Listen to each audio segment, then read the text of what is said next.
దేవుడు ఉన్నాడా? అసలు దేవుని దయ వల్ల మీరు బాగున్నారని చెప్తున్నారు, అసలు దేవుడే ఉన్నాడా? మనం ఇంత దూరం వచ్చి దేవుడు ఉన్నాడా అని అడుగుతున్నామంటే నిజంగా చింతించాల్సిన విషయం ఇది. దేవుడు లేకపోతే మనం ఎక్కడ ఉన్నాం? దేవుడు లేకపోతే ఈ సృష్టి ఉనికి, మానవ ఉనికి ఎలా వచ్చింది? ఇప్పుడు ఈ స్టూడియో సెటప్ అంతా ఇంత బాగుంది కదా స్టూడియో సెటప్ అన్నది. దీన్ని ఎవరైనా డిజైన్ చేశారు, లేకపోతే దాని అంతటికి అదే వస్తే మీరు వచ్చి కూర్చున్నారా? మీరే డిజైన్ చేసుకున్నారు. ఈ చిన్న స్టూడియో సెటప్నే మనం డిజైన్ చేయాల్సి వస్తే ఇంత దీన్ని, మరి ఈ యూనివర్స్ని, ఈ సృష్టిని ఎవరు సెటప్ చేసుంటారు? ఎవరు చేసింటారు? దేవుడే. దేవుడే. దేవుడే. ఎవరా దేవుడు? ప్రభు అయిన యేసుక్రీస్తు వారు. ప్రభు అయిన యేసుక్రీస్తు. అవును. మొత్తానికి లోకం అంతటికి. ఇంకా వేరే దేవుడు లేడా? దేవుడు ఒక్కడే. దేవుడు ఒక్కడే. దేవుడు ఒక్కడే. ఇంక వేరే అంటే వేరే దేవుడు ఎవరు? ప్రభు అయిన యేసుక్రీస్తు వారు. దేవుడు ఒక్కడే అంతే. ఇంకా వేరే దేవుడు లేరు. యేసు ప్రభువే దేవుడు అని బైబిల్ చెప్తుంది. అని బైబిల్ చెప్తుంది. అవును. అందుకు మీరు యేసు ప్రభు మాత్రమే దేవుడు అని బిలీవ్ చేస్తున్నారు. మొదట నమ్మేవాడిని, ఇప్పుడు నిర్ధారణ చేసుకున్నాను. అంతే. ఇప్పుడు నిర్ధారణ చేసుకున్నారు. ఏ రకంగా నిర్ధారణ చేసుకున్నారు? నిర్ధారణ అంటే ఒకటి, బైబిల్ చెప్పినటువంటి ప్రతి మాట వాస్తవం, దానికి అంటే అది అనుభవపూర్వకంగా కానీ, చారిత్రకంగా కానీ, లేదా శాస్త్రీయంగా కానీ, నైతికంగా కానీ, ప్రతి విషయంలో బైబిల్లో చెప్పినటువంటి ప్రతి మాట నిర్ధారణ గావించబడింది నా జీవితంలో. కనుక ఏంటంటే యేసు ప్రభువే దేవుడు, ఆయన తప్ప ఇంకో దేవుడు లేడు అన్నది నేను చెప్పేటువంటి విషయం. అసలు బైబిల్కి ఒక స్టాండ్ ఉందా? స్టాండ్ అంటే కొత్త నిబంధనలు, పాత నిబంధనలు. బైబిల్ రెండు భాగాలుగా ఉంటుంది. బైబిల్ రెండు భాగాలుగా ఉంటుంది. ఒకటి పాత నిబంధన, రెండు కొత్త నిబంధన అని. ఈ కొత్త నిబంధన ఎక్కడ నుండి వచ్చింది? పాత నిబంధన నుండి వచ్చింది. పాత నిబంధన నుంచి వచ్చింది. ఎవరు తయారు చేశారు కొత్త నిబంధనను? తయారు చేయడం కాదు, నిబంధన అంటే అగ్రిమెంట్ అని, కవనెంట్, అగ్రిమెంట్ అని. అంటే దేవుడు అబ్రహాం అనే ఆయనతో చేసినటువంటి ఒక నిబంధన, ఆయన సంతానంతో చేసినటువంటి నిబంధన. ఆ నిబంధన ప్రకారం ఏంటంటే 613 ఆజ్ఞలు ఇవ్వబడడం జరిగింది. 613 ఆజ్ఞలు సీనాయి పర్వతం మీద ఇవ్వడం జరిగింది. ఈ 613 ఆజ్ఞలు ఏం తెలియజేస్తాయంటే దేవుడు ఆయన ఏంటి, ఆయన స్వభావం ఏంటి, ఆయన మానవుడిని ఎందుకు తయారు చేశాడు, ఆ మానవుడు దేవుడికి ఎలా లోబడాలి అనేటువంటి ఒక నిబంధన అది. అయితే ఆ నిబంధనని మానవులు నెరవేర్చలేకపోతే ఆ నిబంధనలన్నింటినీ ప్రభు అయిన యేసుక్రీస్తు నెరవేరుస్తూ యేసు ప్రభుని నమ్మినప్పుడు ఆ నిబంధనలన్నీ యేసు ప్రభులో మనకు ఆపాదించబడతాయి అన్నటువంటిది క్రొత్త నిబంధన. ఓకే. అంటే ఇప్పుడు యేసు ప్రభుని నమ్మినప్పుడు మాత్రమే ఆ నిబంధనలు అవి ప్రతిపాదించబడతాయి. ఒకవేళ యేసుక్రీస్తుని నమ్మకపోతే, ఇక దేవుని నమ్మకపోతే ఏముంటది? అడుగుతున్నా, నేను నా క్వశ్చన్ చేస్తున్నా. నమ్మకపోతే, ఇప్పుడు నేను నమ్మట్లేదు, మా పిల్లలు నమ్మట్లేదు, మాకేం జరుగుతుంది? అంటే ఇప్పుడు మీరు కానీ నేను కానీ మన జీవితానికి ఒక అర్థం ఎప్పుడు చేకూరుతుందంటే మనల్ని సృష్టించిన దేవుని దగ్గరకు వచ్చినప్పుడు. ఉదాహరణకి మనం మెడికల్ షాప్కి వెళ్ళి ఒక ఐ డ్రాప్స్ కానీ లేదా ఏదైనా ఒక ట్యాబ్లెట్ కానీ తీసుకున్నాం అనుకోండి, ఆ ప్యాకెట్లోనే ఒక చిన్న లీఫ్లెట్ వస్తుంది, ఒక ఇన్స్ట్రక్షన్తో ఉన్నటువంటి ఒక చిన్న పేపర్ వస్తుంది. ఆ ఐ డ్రాప్స్ని ఎలా వాడాలి, ఎప్పుడు వాడాలి, ఎంత డోసు, దానికి ఏ రియాక్షన్ వస్తే ఎలా మనం స్పందించాలి, ఇవన్నీ కూడా ఉంటాయి దాంట్లో. ఉంటాయి. ఓకేనా?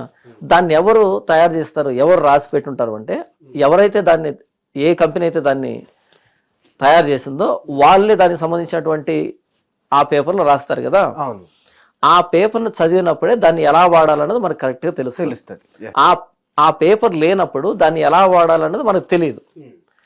ఆ పేపర్ లేకపోతే దాన్ని ఎలా మనం వాడలేమో, అలాగే నన్ను తయారు చేసినటువంటి దేవుని దగ్గరికి నేను రానంత వరకు నేను ఎలా బ్రతకాలి అన్నది నాకు తెలియదు, మానవుడికి తెలియదు. అచ్చానమా శానమా అని చెప్పేస్తాడు. ఇప్పుడు చేతులు తీసేయి. వినపడుతుందా? వినపడుతుంది. వినపడుతుందా? యా చూడొచ్చు వీడియో. వాడు ఇళ్ళ తిరిగేస్తాడంటే ఆడికి వినపడిపోయిందంట.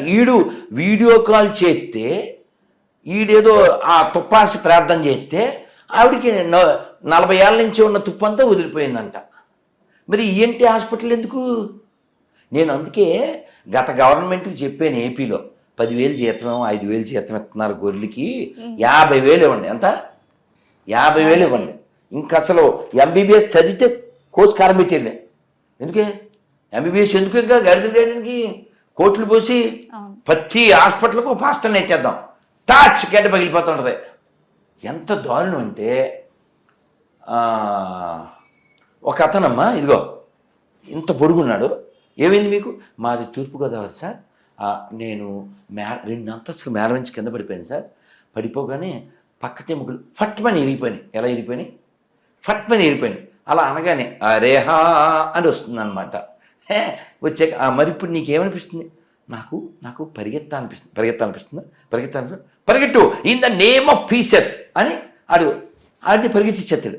2 అంతస్తులు మేడ నుంచి పడిపోయాడు, ఆడికి నరువు పట్టమని ఎముకలే. అంటే ఇది అబద్ధం అంటారా? మరి రాసి నిజమని నిరూపించండి. బాటిల్లో వాటర్ ఆడి మీద కొడతా, లేదా బాటిల్లో కొడతా. ఎంత ఈ ఆర్థోపెడిక్ హాస్పిటల్ ఎందుకు, ఏంటి హాస్పిటల్ లేదు. ఇంకో జోక్ చెప్తాను మీకు, పెద్ద జోకు. క్రైస్తవం అంటే బోకు, అందులో ఉండేది తుప్పట్టిన మేకు, అది తినేది పాసిపోయిన కేకు. అందుకే వాళ్ళకి చెప్తాను నేను, మా దగ్గర రాకు. ఇప్పుడు వాడితో పరిగెత్తానుందా అంటాడు ఈ ప్రవీణ్ గారు. చెరుకు తోటలో చేటడి బియ్యం దువ్విచ్చి అని పరిగెట్టేస్తాడు ఆ గ్రౌండ్ మీద, ర్యాంప్ మీద. ఈ ర్యాంప్ గాడు ఇక్కడ జోక్ ఏంటంటే, అసలు ఇవన్నీ వీడు చేయగలిగిన వాడు. నా పాయింట్ అమ్మా, ఇలా ఎవరినంటే ఆడిని స్టేజ్ మీద ఆర్టిస్టులను అందరినీ బాగు చేసేస్తున్నాడు కదా. పాప ఈ పాపుల్లో పెద్ద పాప ఎవరు? ఇప్పుడు మనం ప్రధాన అర్చకుడు అంటామా, పెద్ద గుళ్ళో పూజారి. అలాగే పాపులకే పాప ఎవరు? పోపు అని తెలదా? పోపు అమ్మా, జార్జ్ బెండిక్ పోప్ అంటారు కదమ్మా. అంటే ఈ పాపులందరికీ పైన ఉంటాడు ఆయన, ఎక్కడో దాన్ని ఏమంటారు, దాని పేరేంటిది, బెత్లహేమ, వీళ్ళ హెడ్ క్వార్టర్ ఉంది కదా, అక్కడ ఉంటాడు. పాప ఆయన ఇప్పుడు వీల్ చైర్లో ఉన్నాడమ్మా. ఈ ప్రవీణ్ గారు అక్కడ ప్రేయర్ చేయొచ్చు కదా. ఈ కలవరాయిలు కొంచెం పంపించచ్చు కదా సతీష్. ఆ పెద్ద ఆయన్ని చెరుకు తోటలో చాటర్ బియ్యం ఆడించచ్చు కదా. ఇక్కడ ఈ డ్రామాలు చేసినప్పుడు నేను హాస్పిటల్కి ఆయన డబ్బులు ఎందుకు తాగలేదు, అది నా పాయింట్. మనకు పాస్టర్లు ఉన్నారు కదా ఆనందంగా. ఈడేమో కలజోడు లేకపోతే బొగడ బైబిల్ చదవలేడా ఏమన్నాను? ఓసారి వన్స్ మోర్ చెప్పండి. కలజోడు లేకపోతే బొగడ బైబిల్ చదవలేడు.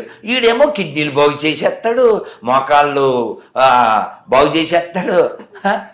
మరి వీళ్ళు పచ్చి అబద్ధం చెప్పి ఈ భారతదేశాన్ని నాశనం చేస్తున్నారు, ఈ ప్రపంచాన్ని నాశనం చేస్తున్నారు. దేవుడు లేడు అని చెప్పు, నువ్వు సత్తావు. అందుకని మా దేవుడిని నమ్ముకుంటే లేచెను నడిచెను. ఏందిరే అటవజోకు. కలజోడు లేకపోతే బొగడ బైబిల్ చదవలేవు. అంత పవర్ ఉంటే 2 సుక్కలు వేసుకో కలవరాయిలు. అందుకే నేను పాట రాశాను 10-12 ఏళ్ల క్రితమే. వాయ్ దిస్ కలవరి కలవరి కలవరిది. నమస్కారం అండి, ఎవరు? Praise the Lord. ఏం పేరు సార్? నా పేరు బాలయ్య గారు. బాలయ్య గారు ఏ ఊరండి? ఎర్రగొండపాలెం అండి మాది. ఎర్రగొండపాలెం మన ప్రకాశం జిల్లా. అవునవును. ఇందులో వైశాలి అని పడింది సార్, ఎవరు? వైశాలి కాదండి, జయశాలి అని పడు. జైశా, ఓకే. అచ్చా, మీ పేరు జైశాలా? ఏం పేరు మీరు పేరు? మా డీటెయిల్స్ ప్రకారం అయితే బాలయేసు. కాదు సార్, మీ పేరు ఏం రాసుకోమంటారు? బాలయేసు అని రాసుకున్నాను. అంటే మీ నాన్నగారు పెట్టిన పేరు అదే? అది. అచ్చా అచ్చా, ఓకే సార్. నాతో ఏమైనా చెప్పాలా? మీతో మాట్లాడాలని చెప్పండి సార్. ఓకే, చెప్పండి సార్. మీరు ఒక ఇంటర్వ్యూలో చెప్పారండి, యేసుక్రీస్తు వారు పాపం చేశారని చెప్పారు. అదే విధంగా నేను చెప్పలేదు సార్, ఏసీ చెప్పాడు సార్. నేను విన్నాను. నేను అనేది సార్ నా వీడియోస్లలో కూడా చెప్పాను. అసలు ఏసీ చెప్పాడు సార్, ఒక స్త్రీ గర్భం పుట్టినవాడు ఎప్పటికీ పరిశుద్ధుడు కాలేడని ఆయన చెప్పిన మాటలు నేను చెప్పాను సార్, నా సొంతం కాదు సార్. మీకు రెఫరెన్స్ కావాలంటే పెడతాను. యేసుక్రీస్తు వారు పరిశుద్ధాత్మతో పుట్టాడండి. సరే, దానికి ఏమైనా రుజువు ఉందా సార్? పరిశుద్ధ రుజువు అంటే బైబిల్లో ఉంది కదా. అది ఏముంది బైబిల్లో? ఇప్పుడు నేను కూడా బుక్ రాస్తాను సార్. నేను కూడా బుక్ రాస్తా, అది ప్రమాణమా? అంటే బైబిల్ కల్పితమైన బుక్ అంటారు. బైబిల్ పనికిమాలని అంటాను సార్ నేను పబ్లిక్ లో. మిగతా గ్రంథాలు కూడా అయ్యే కదండి సార్. ఇప్పుడు సార్ ఇప్పుడు మీకు నచ్చలేదు అనుకోండి, ఏ గ్రంథమైనా మీకు అది అప్ టు యూ. మీకు అర్థమైందా? ఇప్పుడు కారు వెనకాల ఆటో అని రాస్తే అది ఆటో అవ్వదు, ఆటో వెనకాల కారు అని రాస్తే కారు అవ్వదు. బ్రహ్మానందం గారి వీపు వెనకాల టీ షర్ట్ మీద ప్రభాస్ అని రాస్తే ఆయన పొడుగు అవ్వడం. కాదండి, అలాగా పరిశుద్ధం అని రాసిస్తే అశుద్ధం పరిశుద్ధం అయిపోతుందా? ఒక మాట అండి, ఒక మాట చెప్పండి అండి. సార్, వింటున్నాను సార్. ఇది మనుషుల ద్వారా రాయబడిన గ్రంథము బైబిల్ అంటున్నారు. తాగుబోతులు సార్ 44 మంది, ఎవరికి ఏది ఎప్పుడు 3 వస్తే రాశారు. చెప్పండి సార్. ఓకే, మరి వాల్మీకి తాగుబోతులు అంటారా లేకపోతే వ్యభిచారం అంటారా, ఏమనాలి? కాదు సార్, వాల్మీకి కాదు సార్. ఇప్పుడు సార్ సార్ సార్ సార్ మీ మాట నేను విన్నాను. ఇప్పుడు చెప్పండి. ఇప్పుడు రాముని నమ్మపోయినా పర్లేదు అని రాధామనోహర్ చెప్తాడు. నేను యేసు నమ్మకపోయినా పర్లేదని నేను చెప్తున్నా. చెప్పగలరు కదా, మీరు చెప్పగలరు కదా. ఇంకా దరిద్రం బైబిల్ మనకెందుకు సార్, పెట్టేయండి సార్.